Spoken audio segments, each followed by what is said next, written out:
But Merlin the wizard stole that staff and turned it into a sword, binding it to Uther's bloodline, meaning only Uther's descendants could control it. They tell Arthur that the bigger Vortigern's mage tower grows, the more powerful he becomes. That's why Excalibur revealed itself at this time, to stop the tower from being completed. After learning of his father's sacrifice and Vortigern's treachery, Arthur decides he should help Bedivere and Mage and agrees to fight. They then meet people and buy warriors to help in the battle against Vortigern. Arthur and the rebels plan an ambush, sinking the ship carrying supplies to the tower and setting fire to Vortigern's castle. They also free the slaves who were under Vortigern's control, dealing a major blow to him. After all this, Vortigern's followers begin to question his authority. To reassert control, Vortigern calls a meeting in Londinium. A spy in his palace disguised as a maid informs Bedivere's group about it. Bedivere and Arthur plan to kill Vortigern during this meeting. Arthur will strike as soon as Vortigern steps off his ship. However, Vortigern had already suspected his maid was a spy and sent someone else in his place. As the person steps off the ship, Arthur realizes it isn't Vortigern based on his behavior. Arthur tries to alert his archer, Bill, but by then, Bill has already fired and killed Vortigern's men. Chaos erupts, and guards begin to hunt them down. Arthur and his allies try to escape, but Vortigern's men capture them and also take Mage prisoner. Arthur is now forced to use Excalibur. As soon as he draws the sword, its full force activates. After defeating all enemies, they move towards safety. Following this incident, the townspeople turn against Vortigern. Yet Arthur is deeply grieved that he couldn't save his companions.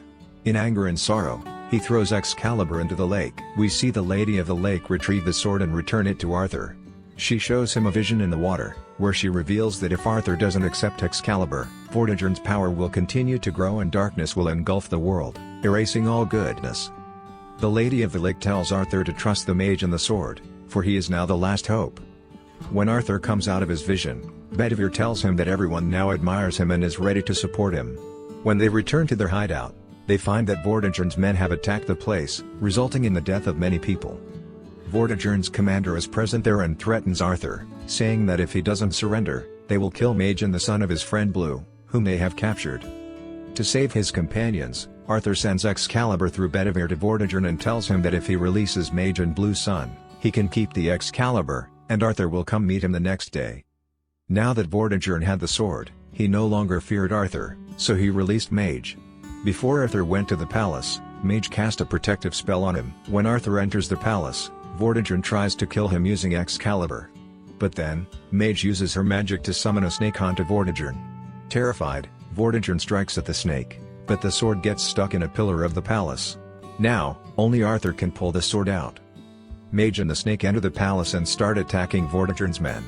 Meanwhile, Bedivere and his men launch an assault on Vortigern's palace. Realizing he is about to lose, Vortigern retreats to the same cave and summons the same monster he once made a deal with.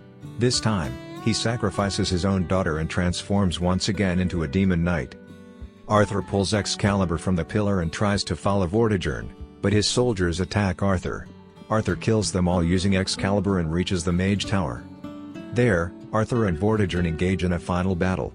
Vortigern delivers a final blow, which causes Arthur to regain his senses. Vortigern then tells Arthur the same thing he once told Arthur's father, that Excalibur should belong to him. Upon hearing this, Arthur recalls the visions of his father and is filled with rage and emotion. He is now determined to take revenge at all costs. But at that moment, Arthur realizes he cannot use the full power of Excalibur until he calms his mind.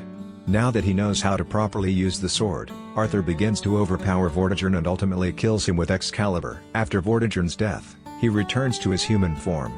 Arthur then uses Excalibur to destroy the Mage Tower as well. We then see a funeral held for all those who died.